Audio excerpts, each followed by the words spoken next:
샬롬, 반갑습니다. 우리 서로 인사 나누시죠? 네, 반갑습니다. 네, 어서 오세요.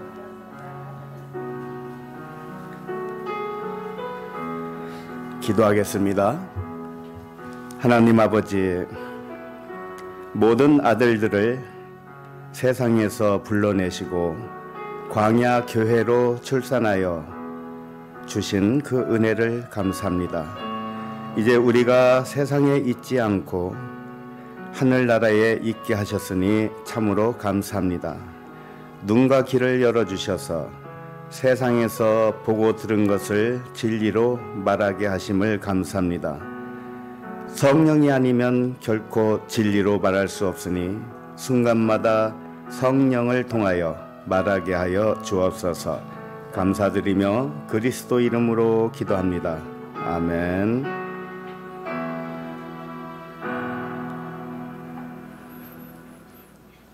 오늘 하나님 말씀은 사도행전 4장 23절로 26절입니다.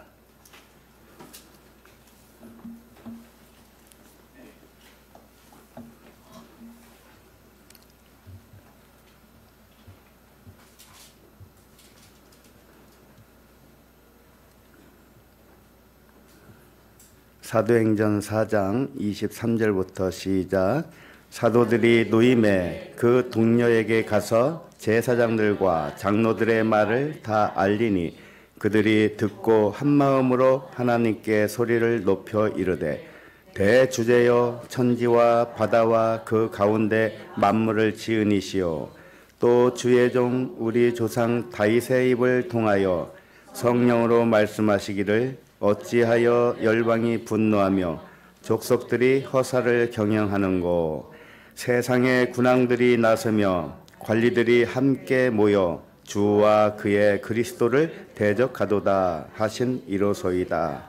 아멘. 사도행전 28번째 말씀 제목은 성령을 통하여 진리를 말하라 입니다. 우리는 지난주에 보고 들은 것을 진리로 말하라는 제목으로 말씀을 살펴보았습니다. 오늘 말씀은 성령을 통하여 진리를 말하라입니다. 오늘 말씀은 지난주 말씀을 더욱 보강해 주는 말씀이 되겠습니다. 육신으로 보고 들은 것을 진리로 말을 하려면 성령을 통하지 않고는 진리를 말할 수가 없음을 밝혀주는 말씀이에요. 그래서 오늘 말씀은 성령을 통하여 진리를 말하는 것과 사람의 생각으로 말하는 것이 어떤 차이가 있는지 알려주십니다. 성령으로 말하는 내용이 무엇인지 알게 될 것이고 사람이 말하는 내용이 무엇인지 알게 될 것입니다. 오늘 말씀을 계기로 해서 사람 생각으로 하는 말은 그치고 성령으로 말하게 되시길 바랍니다. 그러면 23절을 읽어봅니다. 시작. 사도들이 노임에 그 동료에게 가서 제사장들과 장로들의 말을 다 알리니. 지난주 말씀은 셋째 날과 넷째 날로 살펴보았지요. 오늘 말씀은 다섯째 날로 보게 됩니다. 창조 다섯째 날은 무엇을 창조했다고 하던가요? 바다 짐승과 하늘을 나는 새를 창조하셨어요. 굉장히 창조하는 것도 대조적으로 창조를 하시는 걸 알 수 있을 거예요. 바다와 하늘.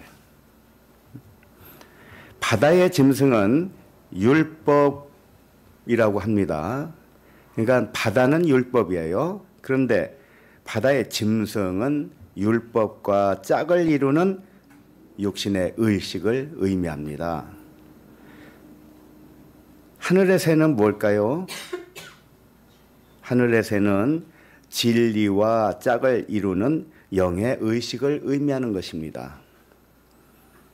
우리 예수 그리스도의 믿음으로 살고 있는 하나님의 자녀들은 이미 하늘에 앉혔다 이렇게 선포를 하셨어요.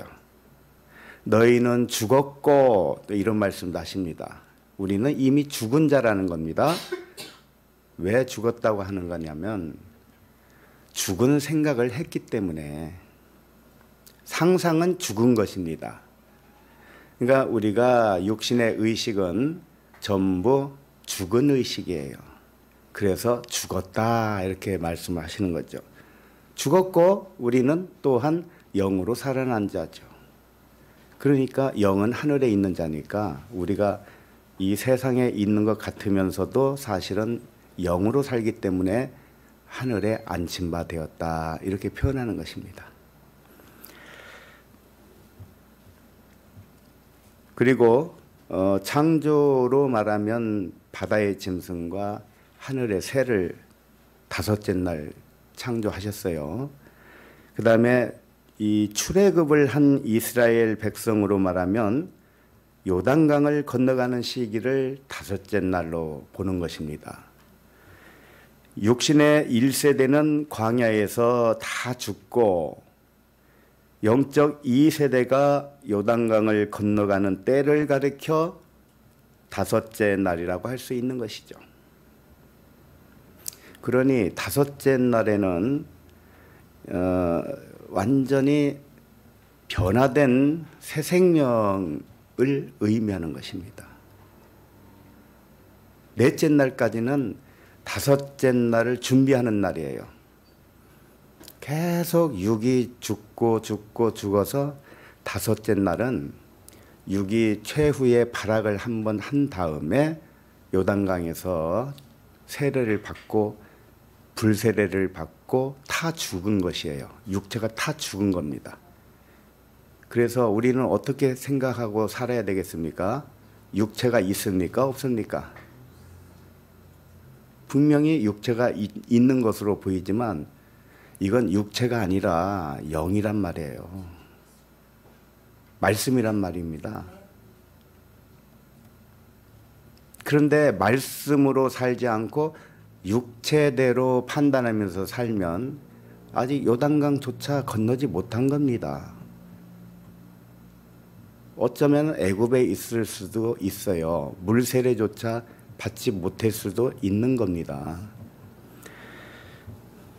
그래서 다섯째 날은 마음으로 영과 진리를 깨달은 그리스도의 사람이라 이렇게 말할 수가 있습니다.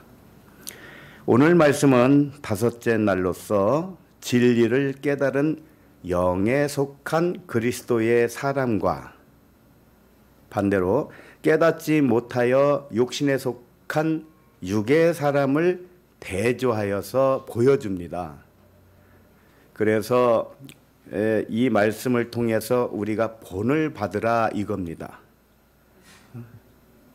나는 지금 어느 상태에 있는가 이걸 발견하라는 거예요. 23절을 다시 보시면 사도들이 노임에 그랬습니다. 사도들이 노였다는 뜻은 광야에서 요단강을 건너 가나안에 들어갔다는 의미와 같아요. 사도들이 대제사장들과 장로들에게서 풀려났다는 의미인데 육에 속한 사람에게서 영에 속한 사도가 풀려났다는 뜻이지요.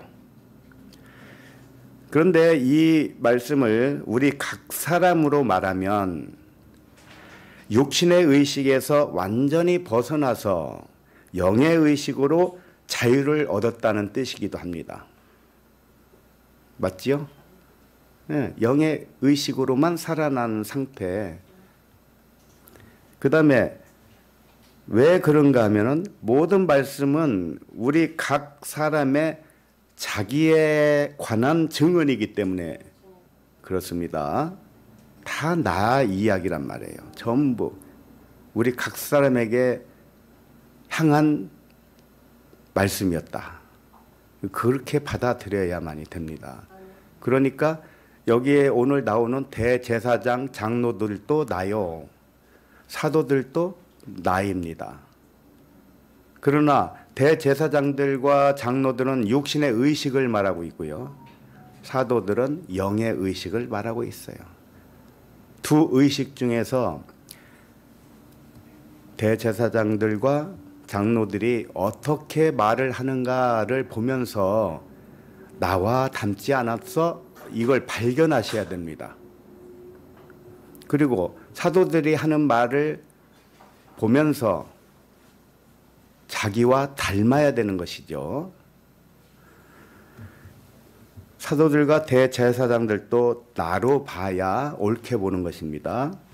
육체를 따라 판단하던 육신에서 완전히 벗어나서 진리 안에서 자유한 나를 의미하고 있었습니다.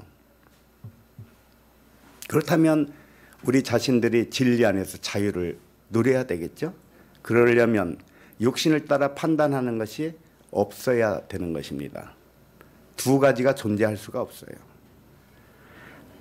한마디로 말하면 육이 죽고 영으로 살아난 상태를 다섯째 날이라 할 수가 있는 것입니다. 사람들을 육체대로 알지 아니하는 것이고 예수 그리스도도 육체대로 알지 않는 나, 이 나가 다섯째 날을 통과한 나지요. 우리 자신의 육체가 죽었다고 생각을 해보세요. 성경은 너희는 죽었고 이미 선포를 했습니다. 육신의 생각은 사망이다 선포를 했어요. 그러니 우리는 육신이 없는 것과 같죠? 장례식장 가면 사람 죽은 것을 목격하잖아요. 그와 같이 죽었다고 생각을 해보세요. 자기가. 그리고 영으로만 살아서 이 세상에 속하지 않았다고 생각해 보세요. 영은 이 세상에 속하지 않았습니다. 육은 이 세상에 속했어요. 그런데 육이 죽었으니 이 세상에 속한 것이 있습니까? 우리에게 그게 있어요? 아직도 남아있다면 육에 속한 사람일 뿐입니다. 어렵게 느껴지나요? 성경이 온통 그 말씀을 하고 있는데요. 뭐가 어렵겠습니까? 어렵지 않습니다. 영으로 사는 게 어렵지 않아요. 육을 버리는 것이 어렵지 않습니다. 육으로 판단하는 것을 그치는 것, 이거 굉장히 쉬워요. 근데 왜 어렵게 느껴질까요? 욕심 때문에 그래요. 육신의 욕심, 자존심 때문에 그렇습니다. 그게 뭐라고? 아니, 욕심이 밥 먹이 줬습니까? 자존심이 밥 먹이 줬습니까? 그래서 우리가 육신은 죽었고 영으로만 산다는 생각, 그 생각으로 사는 것이 세상에서 하늘로 사는 것이 되는 것이에요. 하늘에서 살면 당연히 세상 걱정, 근심은 필요치 않을 것입니다. 맞지요? 세상을 초월한 영의 의식으로 사는 것이 다섯째 날에 이른 것입니다. 이와 같이 내가 세상에 대하여 못 박히고 세상이 나에게 대하여 못 박힌 상태로 사는 것이 진리로 자유를 누리며 사는 것입니다. 23절 다시 보세요. 사도들이 노임에 그 동료에게 가서 이랬는데 사도들이 놓여서 누구에게 갔다고요?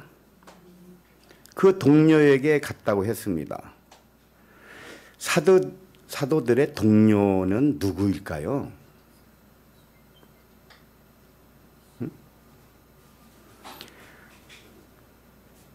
사도들의 동료가 누구인지는 여기서 밝히지는 않지만 알 수 있는 것은 무엇이겠습니까? 사도들과 같은 마음을 가진 자들이 되겠죠.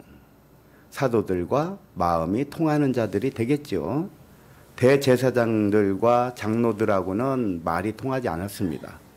그래서 오히려 그들에게 붙잡혔다가 가까스로 풀려났어요. 그런데 동료들은 사도들을 반겨주는 자요, 사도들을 보호하는 자요, 사도들과 말이 통하는 자들이죠.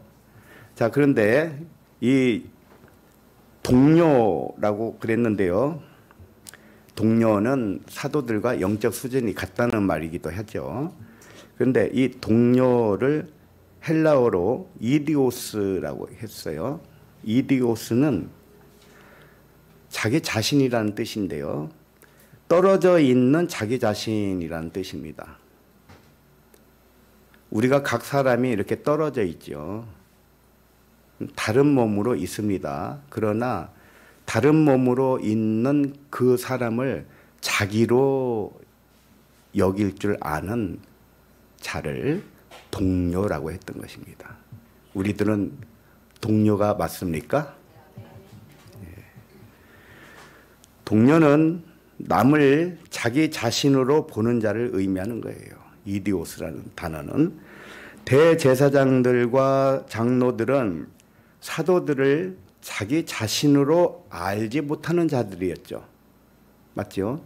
그러니까 사도들을 붙잡았잖아요. 감금을 했단 말입니다. 자기 자신으로 사도들을 보았다면 결코 감금하고 협박하고 그러겠습니까? 자기 자신과 하나로 생각을 할 줄 모르니까 사도들을 핍박했던 것이죠. 그러나 다섯째 날 성령의 불세례를 받고 마음이 변화된 사람은 모두 자신과 하나로 아는 자들입니다. 요단강을 건너간 사람들은 모두 하나로 의식하는 사람들입니다. 그렇게 되셨습니까? 동료에게 갔다는 뜻을 더 정확히 말하면 다른 사람을 자기 자신과 하나로 믿는 사람들이다, 이런 뜻입니다. 사도들이 대제사장들과 장로들에게서 놓여서 자기 동료에게 갔다는 것은 사도들과 영적 교제가 가능한 사람들 또는 사도와 그들이 하나로 인식하고 있는 자들, 그들에게 갔다 이거죠. 사도들이 자신과 하나로 믿는 동료에게 가서 무슨 말을 했다고 합니까? 성경을 보세요. 무슨 말을 했어요? 여기서는 제사장이라고 있지만 대제사장입니다. 대제사장들과 장로들의 말을 다 알리니 이랬죠. 네. 대제사장들과 장로들이 한 말을 다 알려주었다, 이런 뜻이죠. 자기 동료에게 가서 대제사장들과 장로들이 한 말을 전했어요. 왜 전했을까요?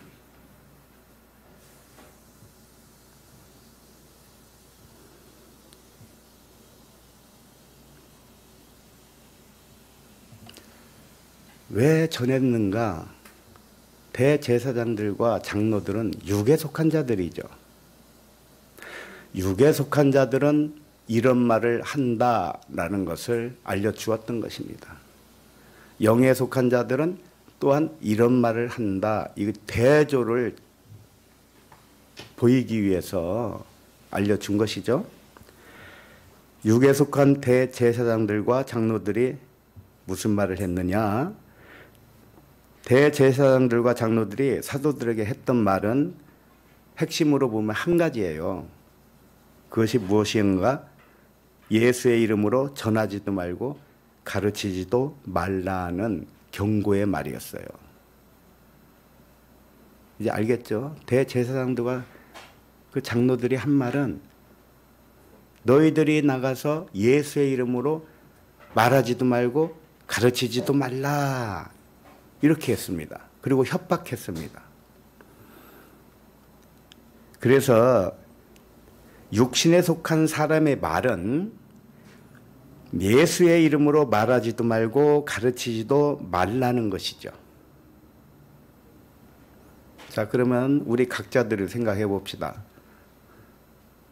우리는 육에 속한 자입니까? 영에 속한 자입니까? 영에 속한 자죠. 그러면 예수의 이름으로 말하지도 말고 가르치지도 말라 이런 말은 안 했겠죠. 맞죠?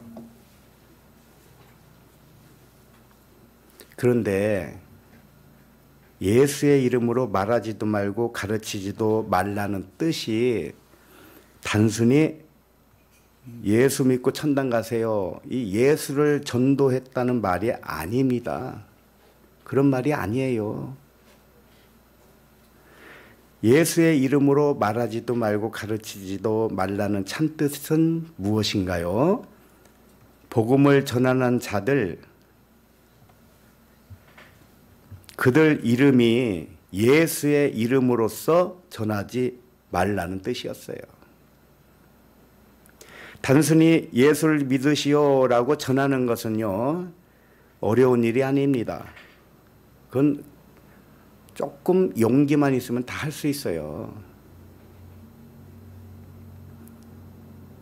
물론 지하철이나 버스에서 예수 믿으라고 이렇게 소리 크게 높여서 말하는 것은 굉장한 용기가 필요하죠.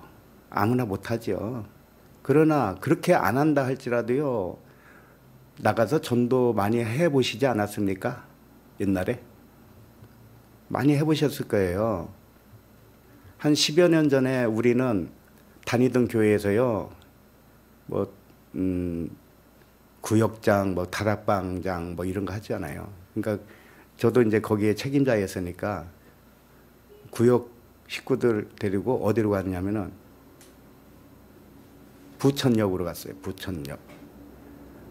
부천역 북부역으로 가면은 거기서 이제 전도지를 나눠줘요. 핸드카에다가 하나 싣고 와가지고 500부, 700부 그런 걸 나눠줘요. 그 전도지가 그때는 신문이었었어요. 교회 신문. 그걸 나눠주면은요, 그냥 보지도 않고 그냥 가는 사람 있고 받지도 않는 사람도 있고 그렇습니다. 받지 않고 그냥 가면 참 무안하지요. 그런데 매주 토요일 날 이걸 여러 번 하다 보면은요, 받거나 말거나 이제 무안하지도 않아요. 그러니까 용기가 나서 예수 믿으세요. 그랬던 거예요. 그래서 이제 한 700부 가져오면 빨리 소진됐으면 좋겠는데 허리도 아프고 집에 빨리 가고 싶은데 소진이 안 돼요. 그래서 생각 끝에 네모나 있죠, 네모나. 네모난을 신문지에 같이 붙여서 드린단 말이에요. 그럼 네모난을 보면서 신문을 잘 받아가요. 근데 나중에 보니까 이 신문들이 어디 있느냐? 쓰레기통에 다 있어요, 쓰레기통에. 그리고 네모나만 가져갔더라고. 이런 일을 몇 년 했지만 거기에 대한 열매는 도대체가 없어요. 그렇게 해서 교회 오게 한다고 하지만 그 신문지 받아서 교회 온 사람 한 사람도 없었어요. 이렇게 예수 믿으라고 전하는 건 쉬워요. 어려운 거 아니란 말입니다. 그러나 우리 모두가 예수 그리스도와 동일한 이름을 가진 자들입니다. 라고 전하면 미쳤다고 할 것입니다. 이게 어려운 거예요. 우리 모두가 예수 그리스도와 같은 이름을 가졌습니다. 이렇게 전하는 사람이 오늘날도 있습니까? 응? 오늘날 이렇게 전하는 사람이 있어요? 보셨어요? 그러나 나면서 못 걷는 자는 자기 이름을 나사렛 예수 그리스도로 믿고 구원을 받았던 것입니다. 구원은 어떻게 받는가? 구원은 자기 자신의 이름이 하나님의 이름과 동일하다는 믿음으로 구원을 받는 거예요. 하나님의 이름이 여호와면 우리의 이름도 여호와예요. 하나님의 이름이 그리스도라면 우리도 그리스도예요. 이걸 믿어야 구원입니다. 하나님의 이름이 예수 그리스도, 나사렛 예수 그리스도라고 하면 우리의 이름도 나사렛 예수 그리스도예요. 그 이름이 뭐라고 부르는 게 중요한 게 아니고 나와 아버지가 하나라는 믿음이 더 중요한 겁니다. 이름은 여러 가지로 부를 수 있어요. 제가 박성규이죠. 그러면 하나님의 이름이 누구겠어요? 나에게는, 나의 하나님은 하나님의 이름이 뭐겠습니까? 박성규입니다. 아버지와 나는 하나니까요. 그리고 하나님의 이름이 여호와면 내 이름도 여호와죠. 그 이름은 중요한 게 아니에요, 사실은.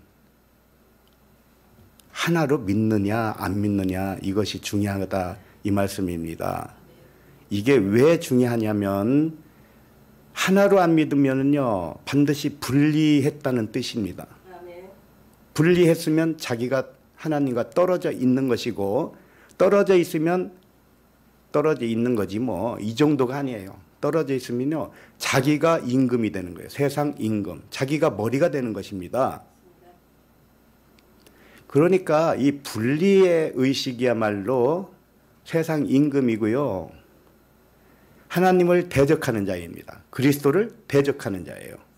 그러니 하나가 아니면 전부 거기서부터 어그러지는 거예요. 사도들이 자기의 믿음과 동일한 그 동료들에게 가서 육에 속한 자들이 어떻게 말했는가를 알려준 것이죠. 이와 같이 사도들과 동료들이 나눈 말을 통해서 우리에게 교훈을 주고 있습니다. 이 말씀을 통해서 믿음의 사람들이 나누는 대화가 무엇이어야 되는가를 알려주고 있어요. 우리가 이렇게 교회에서 만나면 대화를 합니다. 나눔을 하지요. 이때 무슨 대화를 하는 건가를 샘플로 보여준 사건이란 말이죠. 우선 이 말씀을 우리 자신들에게 적용을 해보시기 바랍니다. 대제사장들과 장로들은 나의 옛사람이죠.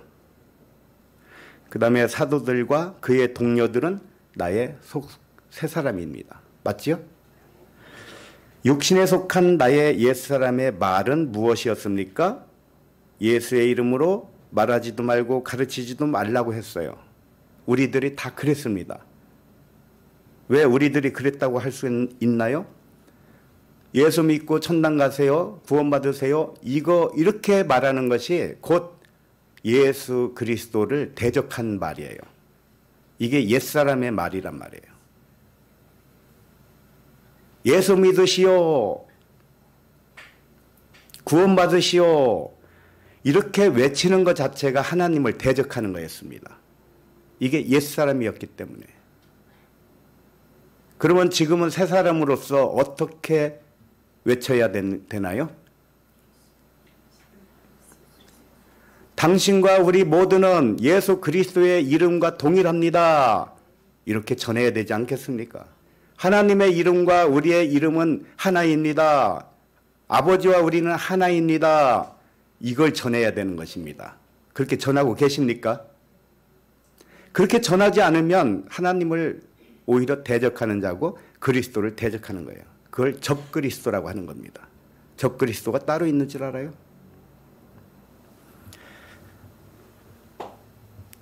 다시 말해서 나의 이름과 하나님의 이름이 같다고 말하지 않고 가르치지도 않은 것이 뭐냐면은 나의 옛사람이었단 말이에요. 이렇게 말하는 자들은 예외 없이 육에 속한 사람입니다. 우리들도 과거에는 다 육에 속한 사람으로서 살았어요. 어쩌면 지금도 그런 분들이 많이 있습니다. 육에 속한 사람들은 성령의 깨달음이 전혀 없는 짐승과 같은 사람이라고 했어요.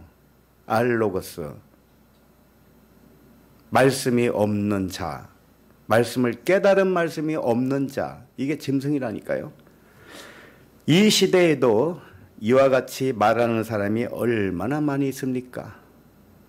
교회마다 예수를 높이고 예수님을 믿어야 된다고 하는 거잖아요. 그렇게 안 하는 교회가 어디 있겠습니까? 그러나 우리의 이름이 예수와 같은 이름이다라고 전하는 교회를 보셨냐고요. 그러나 하나님의 이름과 나의 이름이 하나라고 믿는 사람은 영에 속한 새 사람입니다. 이 속사람은, 새 사람은 성령을 통하여 깨달아 믿게 된 영과 진리의 사람들이죠. 이와 같이 성령을 통하여 진리를 말하는 것과 그렇게 말하지 않는 것의 차이는 하늘과 땅 차이입니다. 그렇다면 믿음의 형제 자매들이 나누는 말이 어떠해야 되겠습니까? 우리가 서로 말씀을 교제하고 모여서 기쁨을 나누고 즐거움을 나누고 말을 나눕니다. 그때 주요한 말이 어떤 말이야 되겠습니까? 성도의 나눔은 반드시 BC와 AD를 동시에 말해야 하는 것입니다. 내가 옛사람으로 믿음이 없을 때에는 이러이러했는데 성령의 깨달음을 통해서 지금은 이러이러하다고 새 사람으로서 대화를 해야 되는 것입니다. 한 가지만 하면 안 되는 거예요. 만약에 BC가 없고 지금 현재 AD만 말하는 사람은 변화가 없다는 것을 증거하는 거예요. BC와 AD를 같이 말할 수 없다면 현재의 영적 상태도 과거와 다르지 않다고 스스로 증명한 것입니다. 잘 생각해 보세요. 과거의 자신의 영적 상태를 현재의 영적 상태와 다르지 않다면 그는 성령으로 말하지 않은 것입니다. 분명히 과거에는 내가 깨닫지 못했을 때는 나는 이렇게 생각을 하면서 살았다. 이게 있어야 된다니까요. 제가 지금 아까 방금 신문 돌리면서 한 얘기가 뭡니까? 그렇게 과거 얘기를 한 거잖아. 그렇게 헛발질을 했다는 거예요. 예수 믿으라고. 그러나 지금은 그렇지 않습니다. 우리는 아버지와 한 이름을 가졌다. 그리스도와 같은 이름이다. 이렇게 전하고 있습니다. 이렇게 BC와 AD가 분명히 같이 말을 해줘야 된다는 거예요. 근데 옛날이나 지금이나 똑같은 분들은 옛날과 지금을 분리해서 말할 수가 없어요. 그렇다면은 지금도 아직 변하지 않았다는 것이죠. 맞지 않습니까?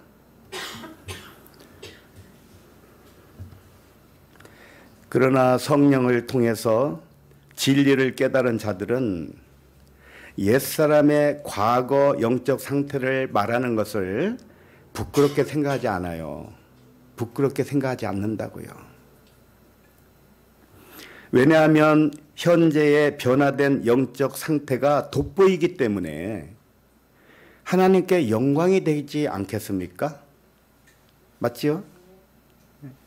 그러므로 우리의 나눔에서 옛사람과 새 사람의 차이를 말하는 것은 부끄러운 일이 아닙니다.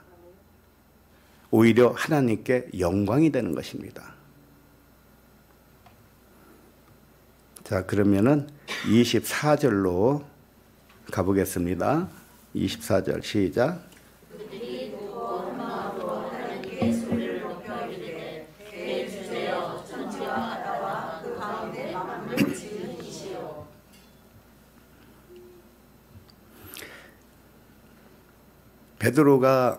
베드로와 그 사도들이 동료들에게 대제사장들과 장로들이 말하기를 도무지 예수의 이름으로 말하지도 말고 가르치지도 말라 이렇게 했다고 전했습니다. 그랬더니 이들이 그걸 듣고 한 마음으로 하나님께 소리를 높여 이르되, 왜 이런 현상이 생겼을 것 같아요? 예수의 이름으로 전하지도 말고 가르치지도 말라. 자, 이 말을 전해 들은 이 사람들이 왜 갑자기 한 마음으로 하나님께 소리를 높여 이르되 대주제여 천지와 바다와 그 가운데 만물을 지은 이시오 이렇게 말을 하고 있어요. 그럼 뭔가 연관성이 있어 보입니까? 예수의 이름으로 전하지 말라 그랬으니까 그것과 반대되는 말을 해야 되겠지요. 맞지요? 지금 이 말씀은 이들이 고백한 이 한마음으로 외쳤다는 이 말은 우리의 이름이 예수 그리스도라는 이름으로 전하지 말라는 대제사장들과 장로들의 말에 대하여 반박하는 말이에요. 이게 왜 우리들의 이름이 예수의 이름과 동일한가를 알려주기 위한 말씀이란 말이에요. 그래서 이거 잘 보셔야 돼요. 아무 연관이 없어 보이지만 연관이 분명히 있단 말입니다. 베드로에게 전에 들은 그 말을 들은 동료들이 하는 말은 보통 말이 아닙니다. 전에 들은 말에 대해서 그것이 틀렸다. 왜 틀렸느냐에 대한 증언을 하고 있는 거라니까요. 자, 먼저 볼 것은 그들이 듣고 한 마음으로 하나님께 소리를 높여 이르되 이랬습니다. 이것은 성령을 통해서 한 마음으로 하나님을 높였다는 뜻이죠. 이와 같이 성령의 깨달음을 받은 자들은 같은 말을 하게 되어 있다 이런 뜻입니다. 같은 말을 하는 겁니다. 그러니까 어떤 같은 말을 하는지 이제 살펴봐야 됩니다. 육신의 생각이 떠나가고 영과 진리의 마음을 가진 사람들은 같은 말을 하게 된다는 것을 보여줍니다. 같은 마음으로 하는 말이 무엇이었습니까? 대주제여 천지와 바다와 그 가운데 만물을 지으니시오. 하나님에 대해서 설명을 했죠. 하나님이 대주제다. 그리고 천지와 바다와 그 가운데 만물을 창조하신 분이다. 창조주를 지금 찬양하고 있지요. 성령의 사람들은 이와 같이 한 마음으로 같은 말을 하는 것입니다. 창조주 하나님을 높여요. 그런데 여기서 단순히 우주 만물을 지으신 하나님을 높이는 것 같지만 단어 하나하나에서는 그 이상의 의미가 있어요. 하나님이 어떤 분인지 성령을 통해서 깨달은 결과 이렇게 고백을 했다는 것입니다. 대주제여 천지와 바다와 그 가운데 만물을 지으니시오. 이렇게 고백을 했습니다. 이 말씀이 무슨 의미인지 이제 알아봅니다. 대주제라는 말씀이 있죠. 대주제. 이게 무슨 뜻이에요? 갑자기 대주제가 나왔습니다. 이건 데스포테스라는 단어인데 표면적 의미로는 그저 주 또는 주인, 상전, 통치자, 지배자 이런 뜻입니다. 대주제 데스포테스는 하나님을 칭할 때 사용을 하기도 합니다. 하나님을 칭할 때. 그러나 사람의 상전을 칭할 때도 사용했어요. 사람의 상전을 대주제 이렇게 표현한 적이 있다니까요. 그리고 그리스도를 칭할 때도 사용했어요. 찾지는 마시고 유다서 1장 4절에 보면 기록해놓고 나중에 찾아보세요. 홀로 하나이신 주제, 이 대주제라는 뜻입니다. 홀로 하나이신 주제 곧 우리 주 예수 그리스도를 부인하는 자니라. 예수 그리스도를 부인한 자들에 대해서 이렇게 설명을 했어요. 그리스도는 홀로 하나이신 대주제라는 뜻이에요. 그러니까 대주제가 무슨 의미를 가지고 있느냐? 하나라는 겁니다. 홀로 한 분이라는 뜻이에요. 홀로 하나다. 그리스도는 하나님 자신을 의미하는 거예요. 하나님과 그리스도가 따로 생각을 하면 안 됩니다. 아버지와 나는 하나이니라 그랬잖아요. 그리스도께서. 그러니까는 이름은 다르게 해도요. 그저 하나님 한 분이에요. 하나님은 한 분이다. 그래서 이 대주제 데스포테스의 영적 의미는 이렇습니다. 첫째는 오직 하나이신 하나님이다. 이걸 대주제라고 했던 것이죠. 그리고 하나이신 그리스도 이렇게 나타내고자 하는 존칭이에요.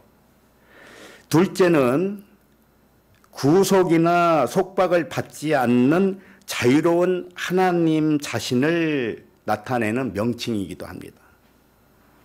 하나님이나 그리스도를 대주제라고 하는 의미는 하나의 하나님, 하나의 그리스도를 나타내고자 하는 명칭이란 말입니다. 그리고 누군가에게 속박을 당하지도 않고 누군가를 속박하지도 않는 하나님을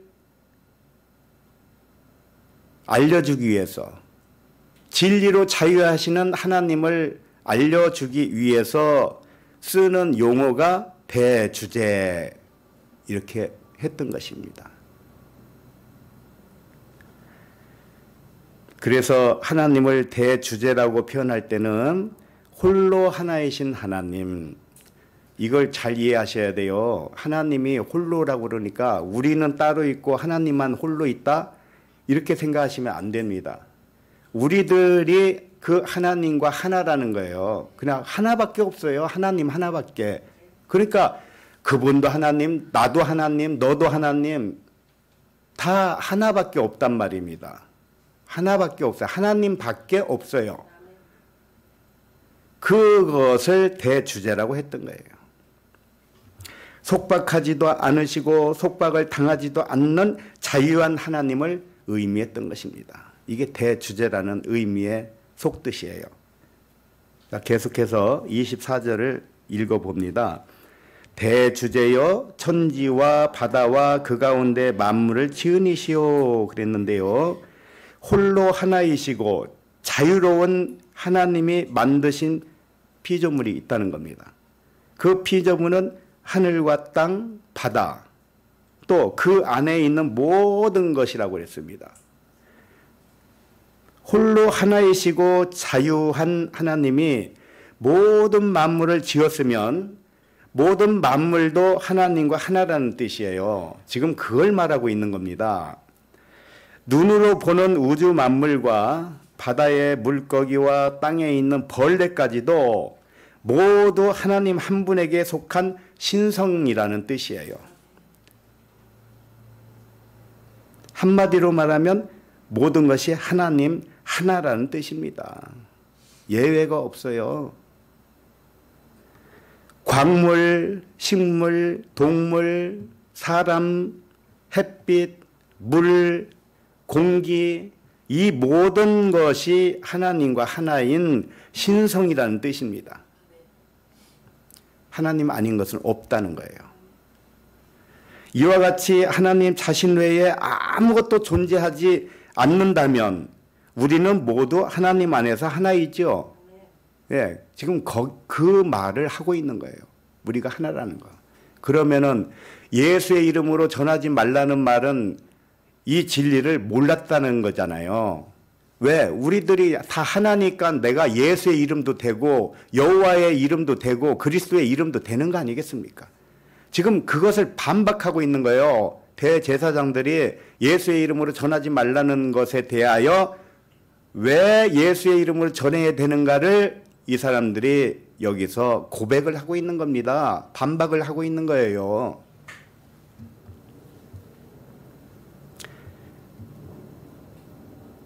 모두가 하나님 안에서 하나이면은요, 속박을 당할 일도 없을 것이며 속박을 해서도 안 될 것이 분명하지요.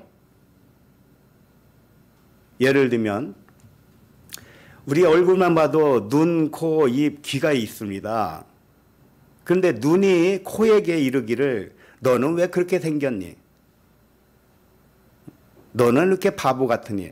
이렇게 할 수 있습니까? 모양은 다르고 기능이 달라도 몸 안에 하나잖아요. 하나잖아요. 그럼 우리도 마찬가지라니까요. 우리는 하나라니까요.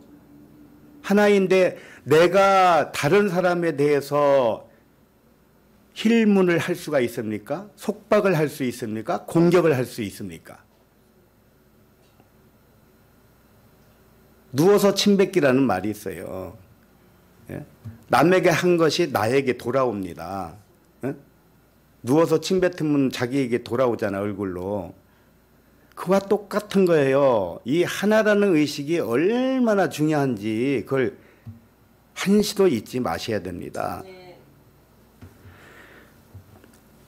사도들과 같은 동료들은 이 진실을 성령을 통해 깨달았다는 의미예요.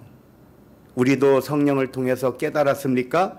그러면 반드시 하나의 의식으로 이어져야 되어요.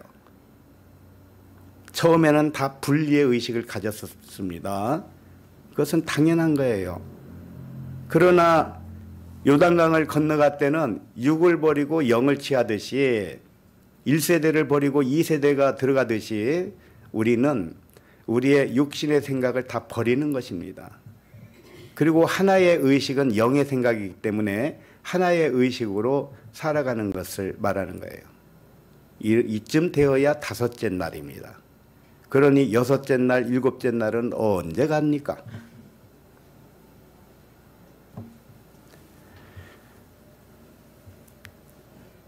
성령을 통해 깨닫지 못한 육신에 속한 사람들은 하나의 의식이 없고 그 대신 분리의식만 있는 것이죠.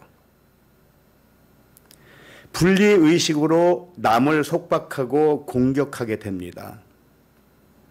이것이 육신에 속한 사람의 특징이에요. 대제사장들과 장로들이 육신에 속한 분리의식으로 그리스도를 대적을 했던 것입니다. 그리스도와 하나라고 믿었으면 그리스도를 대적한 게 아니죠. 그러나 분리했습니다. 그리스도와 하나도 알지 못하면 예외 없이 그리스도를 대적하는 것이고요. 그걸 적그리스도라고 합니다. 적그리스도. 그리스도의 이름을 나의 이름과 동일하게 생각을 못하면 대적하는 자요 적그리스도가 되는 것입니다.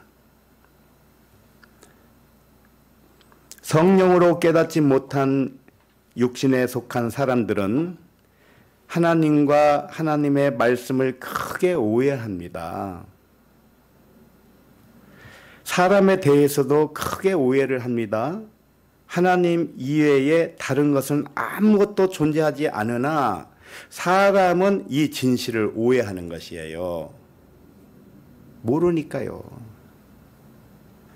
하나님 외에 아무것도 없다면 모든 세대의 사람들이 다양할지라도 하나님 하나지요. 맞습니까? 몇 억 년 전이든지 몇 천 년 전이든지 지금이든지 앞으로 미래의 사람들은 모두 그냥 하나님 자신이란 말이에요. 그러니 하나님이 혼자 이러고 저러고 다 돌리고 있는 거예요.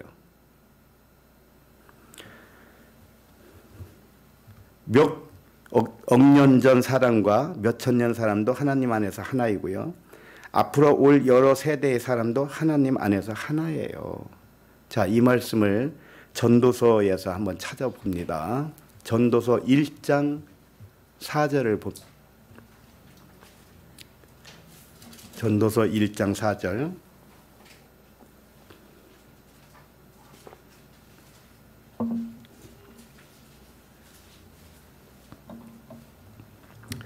(4절) 시작. 한 세대는 가고 한 세대는 오되 땅은 영원히 있도다. 자, 한 세대가 가고 한 세대가 오면 여러 세대가 반복한다는 얘기인데, 그러나 땅은 뭐라고 그래요? 영원히 있다고 그랬습니다. 한 세대란 한 사람이 땅에서 살다가 영원히 돌아가는 때까지를 한 세대라고 그래요. 그러니까 한 세대에도 그 사람을 기준으로 하기 때문에 다 달라요, 사람마다. 어떤 사람이 50세 살고 돌아가시면 그 50세가 한 세대예요, 그 사람에게는. 그런 어떤 사람은 100세를 살면 100세가 한 세대가 되겠죠. 그런데 그 한 영혼이 한 세대로 끝나지 않고 또 한 세대로 온다는 말씀이라는 거예요. 이 말씀이. 그리고 이 땅은 사라지지 않고 영원히 있다는 것입니다. 근데 어떻게 배웠습니까? 과거에. 이 땅이 어떻게 된다고 배웠습니까? 언젠가는 이 땅이 사라진다고 배우지 않으셨습니까? 때가 임박했다고 배우지 않으셨습니까? 이 땅이 언젠가 멸망해서 사라진다는 말은 거짓말이에요. 이 땅은 영원히 있다고 그랬습니다. 그런데 왜 멸망할 때가 있다는 것입니까? 그래서 영화 같은 것도 보면은 이 세상 뭐 멸망, 지상의 멸망, 뭐 그런 주제로 상상력을 동원해서 영화를 만들어요. 재밌죠, 사람들은. 예수님이 재림할 때 이 세상이 멸망받고 사라질 것이라는 말은 말씀을 오해해서 나온 거짓말이에요. 여기에 속지 마세요. 그리고 뭐 요즘 현실을 보니 오존층이 파괴되고 어쩌고 저쩌고 그러는데 그 현상을 보면서 때가 얼마 안 됐다. 북극을 봐라, 남극을 봐라. 얼음이 다 녹아서 바다가 넘치지 않느냐? 그래요. 그러나 이 지구대에 언젠가는 빙하 시대가 있었다는 거 잊지 마세요. 온 천지가 빙하였어요. 그런데 하나님이 어떻게 하셨습니까? 그걸 다 녹이고 적당히 하셨잖아요. 그러면 앞으로는 그렇게 못하실 하나님인가요? 하나님의 능력은 쏙 빼놓고서 지금 현상만 바라보고 있어요. 그래서 예측을 합니다. 그 예측이 맞을 것 같습니까?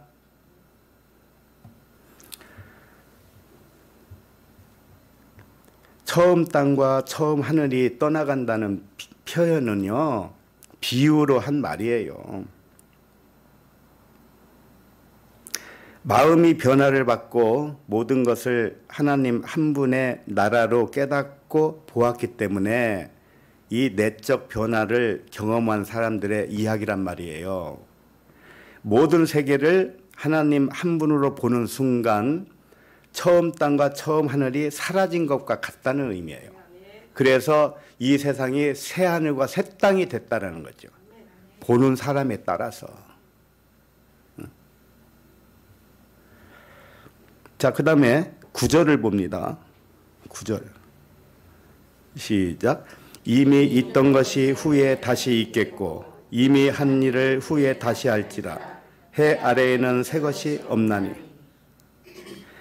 이 말씀은 여러 세대를 반복할지라도 해 아래에는 새 것이 없다는 말씀이죠.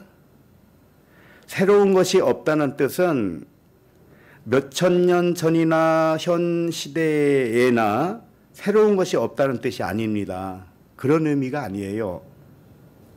1000년 전만 해도 자동차가 있었습니까? 비행기가 있었습니까? 없잖아요. 근데 분명히 이 세대가 새로운 것이 생겨난 거 아닙니까? 그러니까 이 말씀은 그 말씀이 아니라는 거예요. 새 것이 없다는 뜻이 아니고 해 아래에 새 것이 없다는 뜻은 하늘에서 예정하고 뜻이 이루어진 것이 땅에서 이루어지기 때문에 새 것이 없다는 뜻이에요. 하늘에서 이미 책 한 권을 써놓고 이 땅에 왔습니다. 그리고 매일매일 한 장 한 장 넘기면서 하루하루를 지내고 있어요. 이게 땅에서도 뜻이 이루어지는 것이죠. 그러니 이 땅에서 내가 하루하루 경험하는 것이 새 것이 아니라는 거라는 거예요. 그게. 책은 이미 다 썼어요. 책 한 권을. 내가 인생 스토리를 다 기록하고 왔단 말이에요. 그러나 기억합니까? 기억하고 하면은 그게 재미있나요? 기억하면은요, 요리조리 빠져나갈 것입니다. 안 그러겠어요? 자, 3일 후면은 내가 이제 코로나에 걸린다. 그렇게 기록됐다 이거예요. 그걸 안다고 생각해 보세요. 코로나 안 걸리려고 발버둥을 칠 겁니다.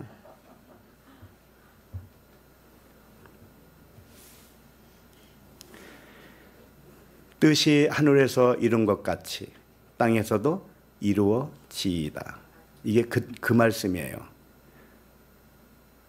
점쟁이들이 왜 점치는 줄 아세요? 그 책장을 내가 아직 넘겨보지 않은 책장을 훔쳐본 거죠. 또는 넘긴 책장을 훔쳐본 거예요. 그러니까 과거를 잘 맞춰요. 과거를. 그런 거에 현혹되지 마세요.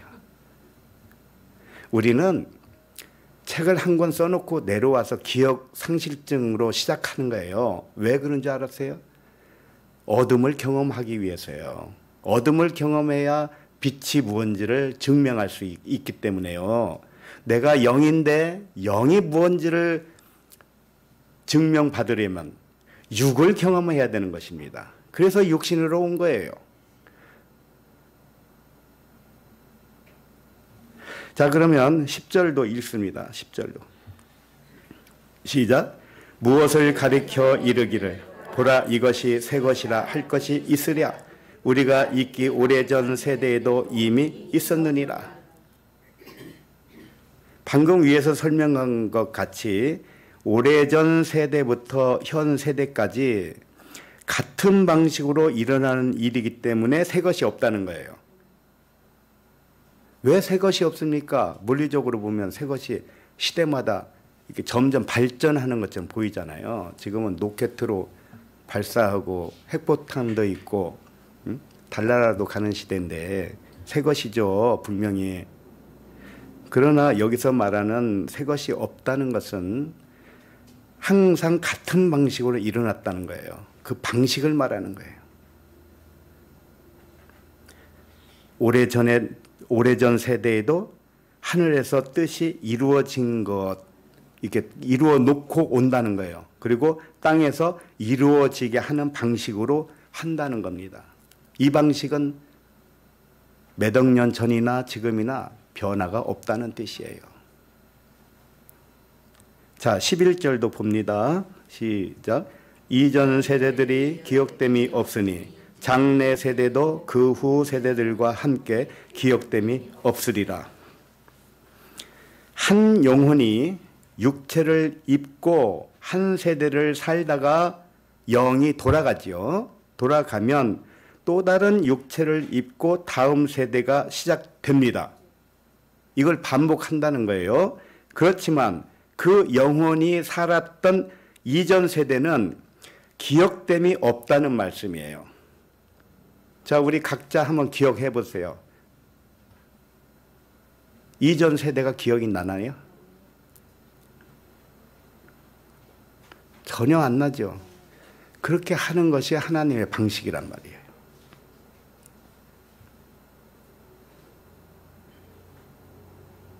그런데 가끔 어느 장소에 갔는데 여기 옛날에 온 것 같아. 그런 느낌 받아본 적이 있습니까? 저도 그런 거 자주 있었어요. 어디를 갔는데 이거 분명히 한번 왔던 것 같아. 근데 처음이거든요. 근데 또 어떤 사람을 이렇게 만나게 됐는데 처음 뵙는 분인데 언젠가 만났던 분 같아요. 이걸 기시감이라고 그래요. 기시감. 왜 그런 일이 발생하느냐면은 내가 이전 세대에 살 때 그 장소가 있었다는 얘기가 아니에요. 아니 10년이면 강산이 변합니다. 그런데 내가 이전 세대에 살 때 그 장소가 있었겠어요? 지형도 변하고 모두 다 변하는데요. 그 뜻이 아니에요. 이것은 책을 이미 다 써놨기 때문에 그 책 속에는 그 장소가 있었던 거예요. 그러니까 그게 어렴풋이 생각이 날 때가 있다니까요.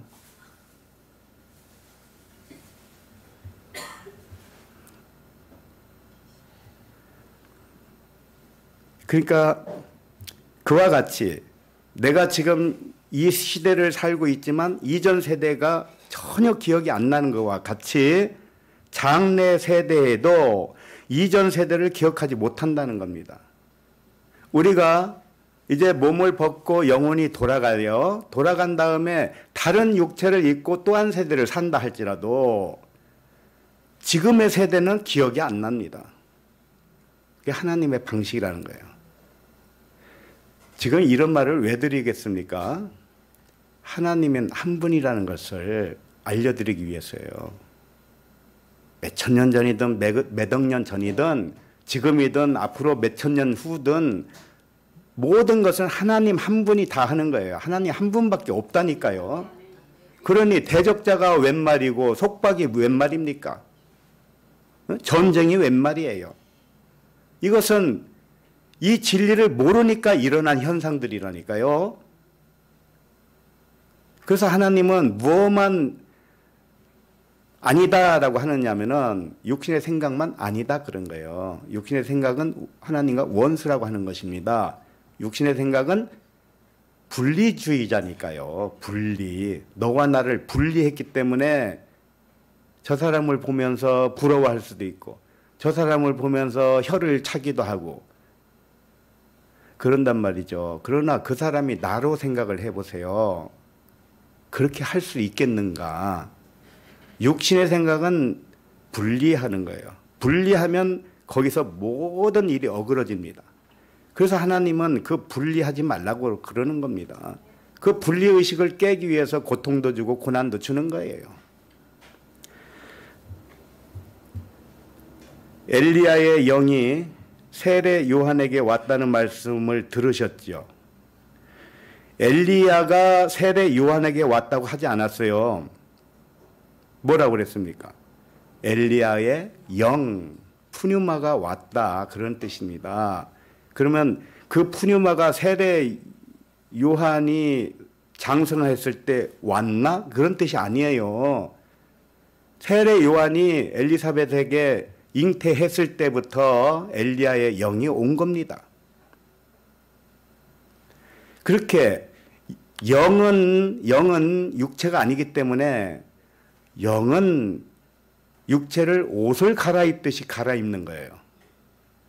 아셨죠? 우리가 옷을 갈아입잖아요. 한 세대에서 몇 번을 갈아입겠습니까? 몇 번을 갈아입고 입을 것 같아요? 수천 번? 그러면 그 영도 수천 번 갈아입을 수가 있다는 거예요. 사람이 옷을 갈아입듯이 영은 육체를 갈아입습니다. 그러므로 이 진실을 모르지 않기를 바라는 것이에요. 무슨 일이 있어도 두려워할 일은 아무것도 없습니다. 아셨죠? 그래서 하나님은 한 분이신 거고 하나님은 자유한 분이란 말이에요. 생각을 해보세요. 혼자 무인도에서 산다고 생각해 보세요. 무인도에서. 그럼 무인도에 자기를 속박할 자가 있나요? 그럼 내가 하는 거에 대해서 뭐라고 할 사람이 있나요? 자기를 속박할 자도 없고 자기를 공격할 자도 없고 그냥 자유한간입니까? 혼자 사니까. 그와 같다는 거예요. 하나님은. 우리도 그와 같은 거예요. 하나님과 하나니까요. 자, 그러면 본문으로 돌아갑니다. 본문 25절입니다. 시작. 또 주의 종 우리 조상 다윗의 입을 통하여 성령으로 말씀하시기를 어찌하여 열방이 분노하며 족속들이 허사를 경영하는고. 성령으로 말하는 것이 무엇인지를 다윗을 통해서 알려주고 있습니다. 다윗을 주의 종이라고 표현한 것은 다윗이 말씀이 육신이 되어서 사람의 모양을 가졌다는 뜻입니다. 우리들도 사람의 모양을 가졌기 때문에 종이라고 하는 거예요. 그러나 말씀으로 다시 돌아가면 이제 주가 되는 거예요. 그러므로 다윗이 육신의 사람으로서는 결코 진리를 말할 수 없다는 뜻을 먼저 알려주는 거예요. 종으로서는, 육체의 종으로서는 진리를 말할 수가 없다. 그러나 성령을 통해서는 말을 한다는 거죠. 진리를 말한다는 거죠. 다윗이 그랬다는 거예요. 그것은 깨달았기 때문에 가능한 일이죠. 사람으로서는 말할 수 없는 말을 오직 성령을 통해서 깨달아 말했다. 누가? 다윗이. 그러면 다윗이 성령을 통해 말한 것이 무엇입니까? 계속 읽어볼게요. 어찌하여 열방이 분노하며 족속들이 허사를 경영하는고. 자, 성령으로 이렇게 말을 했습니다. 다윗이. 이게 무슨 뜻이냐? 열방은 에드노스라고 그래서 그냥 이방인을 말하는 거예요. 이방인은 어떤 특징이냐면 진리를 깨닫지 못하는 육에 속한 사람을 이방인이라고 지금 지칭하고 있는 거예요. 하나님 외에 아무것도 없다는 진리를 모르고 있는 자들, 이걸 이방인이라고 하는 겁니다. 분리의식으로 살기 때문에 모든 일을 하나로 볼 줄 모르는 자들을 일컬어서 에드노스라고 한 거예요. 자, 그리고 자기 스스로 하늘에서 뜻을 정해놓고 세상에 왔다는 기억을 찾지 못했기 때문에 일이 안 되거나 마음에 들지 않으면 분노하게 된다는 것입니다. 맞지요? 내가 다 기록하고 왔는데 기억을 못하니까 어떤 일에서는 마음에 안 들고 어떤 일에서는 마음에 들고 하니까 분노를 한다는 겁니다. 분노한다는 뜻은 받아들이지 않고 저항을 한다는 뜻이에요. 한번 생각을 해보세요. 영화를 찍는 시나리오가 있습니다. 그리고 나에게 맡겨진 배역이 있습니다. 시나리오가 이미 다 있어요. 그럼 배우는 그 시나리오대로 연기만 하면 되죠. 말을 하면 되죠. 그런데 저항을 한다고 생각해 보세요. 나는 내 마음에 안 들어서 이 시나리오대로 내가 대사를 말할 수가 없어. 이런다면은 그게 분노하는 겁니다. 감독자 되신 하나님을 분노하는 거예요. 그 다음에 족속들이 허사를 경영하는고라는 말씀이 있습니다. 이게 뭡니까? 육신에 속한 사람들은 허사를 경영한다는 말이죠. 자, 허사를 경영한다는 뜻은 이런 거예요. 없는 일을 상상으로 미리 앞선다는 뜻입니다. 일어나지 않을 일을 미리 상상으로 염려한다는 뜻입니다. 이게 진리를 모르는 자의 특색이라는 거예요. 환상에 사로잡혀서 미리 염려와 근심에 빠진다는 뜻이에요. 누가 이렇게 하고 있다는 겁니까? 성령을 통해서 깨달음이 없는 자, 진리를 모르는 자가 그렇게 하고 있다는 것입니다. 그러면은 어떻게 해야 되겠습니까? 어떤 일에 대해서 저항하지 않고 그저 순종만 해보십시오. 물 흐르듯이 그냥 가보세요. 이 성령에 속하지 않고 육에 속한 사람의 특징은 모두가 하나님과 더불어 하나인 것을 믿지 못하는 겁니다. 그런 결과로 하나님을 대적하고 남을 대적한 것입니다. 그리고 뜻이 하늘에서 이루어진 진실을 모르기 때문에 땅에서 상상으로 염려하고 헛발질을 계획한다는 거예요. 다윗이 성령의 깨달음을 통하여 말하기를 어찌하여 육에 속한 사람아 네가 하나님과 하나인 것을 모르고 모든 것을 분리하느냐 이렇게 말한 것과 같아요. 제가 지금 풀어서 말씀드린 거죠.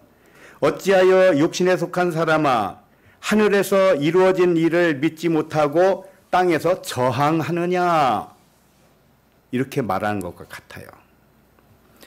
성령을 통하여 진리를 깨달은 사람들은 현실을 육체를 따라 판단하지 않고 물이 흐르는 대로 살아가는 사람들입니다.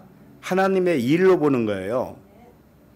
하나님의 일로 본다는 것은 하나님의 일을 나타내기 위한 일로 본다는 것이죠. 왜냐하면 이미 하나님 아버지와 나는 동업자와 같이 뜻이 하늘에서 이미 이루어 놓고 이 땅에 왔기 때문에 모든 사람은 하나님과 하나입니다. 그러나 이 진실을 모르는 육에 속한 사람은 분리의식의 사람이기 때문에 하나님께 징계를 받습니다. 자, 히브리서 12장 8절을 펴보세요.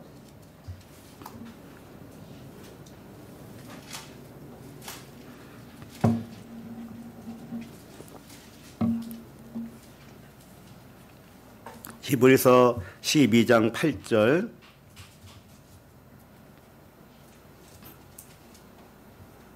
시작. 징계는 다 받는 것이거늘 너에게 없으면 사상자요 친아들이 아니니라. 자, 사생자는 존재하지 않습니다. 모든 사람이 친아들이에요. 그러니까 모든 사람이 친아들이기 때문에 모든 사람에게 징계가 있다는 겁니다. 징계를 다 받는 겁니다. 누구나. 그러나 자신과 이웃과 하나님이 하나라는 의식 없는 육에 속한 사람에게는 계속적으로 징계가 따를 수밖에 없는 거예요. 이 진리를 온전하게 마음으로 깨닫고 그렇게 살아가지면 그때는 징계가 없어요. 징계가 왜 오는지를 잘 보세요. 하나님의 기준은 사람의 생각처럼 육체를 따라 행위를 문제 삼지 않아요. 맞습니까? 하나님은 아무도 육체를 따라 판단하지 않는다고 이미 선포하셨어요. 그런데 하나님은 무엇만 심판을 할까요? 육신의 생각, 분리의식. 너와 나의 분리의식만 징계하는 겁니다. 사람이 잘하고 못하고는 아무 상관이 없어요. 하나님의 기준은 오직 하나입니다. 그 사람의 마음이 분리하는 마음인가 하나의 의식인가에만 관심을 두는 것입니다. 그 다음에 9절을 읽습니다. 시작. 또 우리 육신의 아버지가 우리를 징계하여도 공경하였거든 하물며 모든 영의 아버지께 더욱 복종하며 살려하지 않겠느냐. 육신의 아버지와의 관계를 예를 들어서 설명했습니다. 하물며 영의 아버지께 징계를 받는다 해도 더욱 복종하며 살려하지 않겠느냐 이 말씀을 하셨죠. 영의 아버지께 복종한다는 뜻이 뭘까요? 아들이 아버지와 하나로 받아들인다는 뜻이에요. 하늘에 계신 우리 아버지여 이름이 거룩히 여김을 받으시오며 주기도문에 그게 첫 소절이죠. 하나님의 이름이 거룩히 여김을 받는 게 무엇인 줄 아세요? 하늘은 나를 하늘이라고 그래요. 내 안에 하늘. 하나님 나라가 여기 있다 저기 있다가 네 안에 있다고 그랬으니까 그러면 하나님 아버지도 나에게 있잖아요. 하나님 아버지가 거룩히 여김을 받는다는 뜻은 그 하나님의 이름이 나의 이름으로 하나가 될 때 당신의 이름이 거룩히 여김을 받는 거예요. 아셨죠? 그러니까 나와 아버지는 하나라고 한단 말이에요. 그러니까 하나님의 이름이 거룩히 여김을 받는다는 것은 아들도 하나님의 이름으로 받아들이면 하나님의 이름이 거룩히 여김을 받은 거예요. 그리고 이웃을 자신과 하나로 받아들인다는 뜻이에요. 진실로 모든 것을 하나님과 하나로 믿는다면 경쟁도 필요가 없는 것입니다. 공격도 없고 전쟁도 필요 없는 것입니다. 나만 잘 살아야 되지, 나만 돈을 많이 벌면 되지, 이런 생각도 필요가 없는 것입니다. 그러나 벌리는 것을 억지로 안 벌려고 할 필요도 없는 거죠. 그러나 그대로 흘러가는 것입니다. 오직 남을 자신과 같이 사랑하게 되는 것을 의미하고 있어요. 자, 그럼 10절도 읽어봅니다. 시작. 그들은 잠시 자기의 뜻대로 우리를 징계하였거니와 오직 하나님은 우리의 유익을 위하여 그의 거룩하심에 참여하게 하시느냐. 징계를 받는 것은 육신에 속한 분리의식 때문에 받는 것입니다. 잘하고 못하고 이런 것 때문에 오는 게 아니에요. 그러나 징계는 육신에 속한 사람에게 유익을 위해서 받는 것이에요. 그 결과는 거룩하심에 참여하게 된다는 뜻이죠. 거룩은 하나의 의식으로 복귀했다는 뜻입니다. 이것이 거룩이에요. 자, 그 다음에 11절도 봅니다. 시작.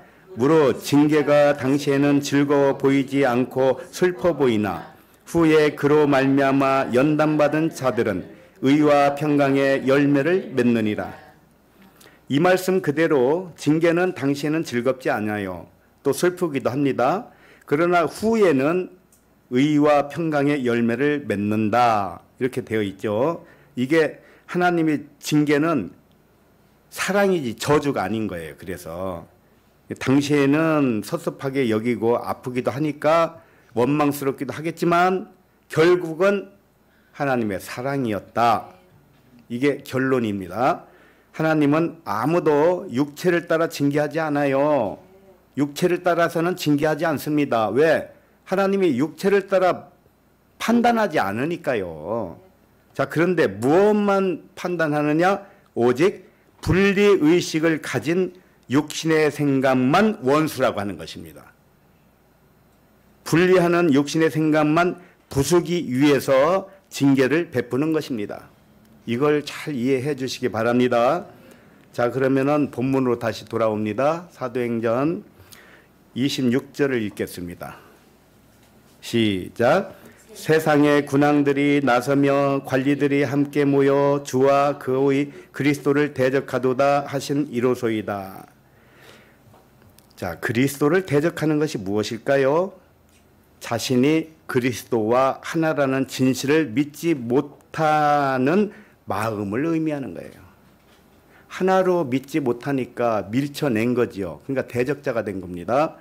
자신의 이름을 하나님의 이름과 하나라는 믿음이 없는 자가 하나님을 대적한 자입니다.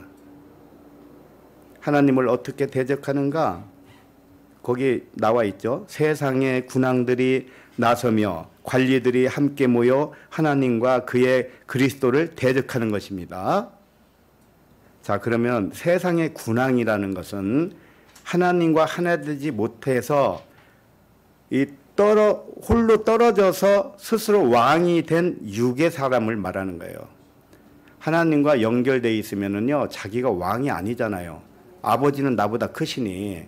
그러나 분리되어 있으면은 당연히 자기가 스스로 왕이 된 거예요. 그것을 군왕이라고 한 겁니다. 그 다음에 관리들도 같은 개념으로서 육신 의식으로 하나님을 통치하는 자를 의미해요. 하나님과 분리되어 있으면요, 하나님을 통치하는 자가 됩니다. 기도를 해도 하나님께 명령하는 겁니다. 밤새도록 기도했는데 듣고 보니 다 하나님을 명령했어요. 관리들도 같은 개념이에요. 이 군왕이나 관리나 다 같아요. 하나님을 통치하는 자, 자기 스스로 머리가 된 자. 하나님과 마음이 일치되지 못하면 하나님을 통치하는 자이고 하나님을 대적하는 자입니다. 자신이 그리스도와 마음이 하나 되지 못하고 따로 떨어져서 분리하고 있으면 그리스도를 통치한 것입니다. 그리스도와 하나 되지 않으면 그리스도를 대적하는 적 그리스도가 되는 것이죠. 이것이 얼마나 무서운 일입니까? 생각을 깊이 해보시기 바랍니다. 대주제 되신 하나님은 홀로 하나이신 하나님입니다. 하나님에게서 나온 모든 만물과 사람도 역시 하나님과 하나예요. 홀로 하나이신 하나님은 속박하지 않으시고 속박당하지도 않고 진리로 자유합니다.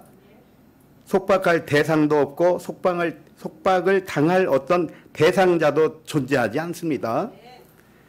하나님과 우리와 만물이 속박할 대상자도 없고 자유를 빼앗을 자도 존재하지 않습니다. 다만 무엇이 있느냐? 이 진리를 알지 못하고 마음이 변화를 받지 못한 이 육의 사람만이 환상으로 분리하고 있다는 겁니다. 실제 존재하지 않는 것을 상상으로 분리하고 있는 이 모습, 이 마음이 육신의 생각이고 하나님과 원수라는 것이죠. 이제 성령을 통하여 진리를 말하라는 의미를 잘 알았으리라 믿습니다. 성령을 통하여 진리를 말하는 것이 무엇인지 아셨을 것입니다. 육신에 속하여 육신으로 헛된 것을 말하는 것이 무엇인지 아셨을 것입니다. 그러므로 말씀을 들을 때 완악한 마음을 품지 마시고 모든 말씀에 예만 있기를 축원합니다. 기도하겠습니다. 하나님 아버지, 육신에 속하여 육신대로 판단하지 않게 하시고 영에 속하여 진리로 말하게 하심을 감사합니다. 우리에게 육신은 이미 죽어서 존재하지 않는다고 하시고 오직 영과 진리로 살아있음을 선포하심에 감사를 드립니다. 이제 더 이상 분리의식으로 하나님을 대적하지 않게 하시고 그리스도를 대적하지 않게 해주실 그 약속을 믿고 감사를 드립니다. 그러나 구원의 약속이 있더라도 오직 분리의식을 징계로 다스리시는 아버지를 찬양합니다.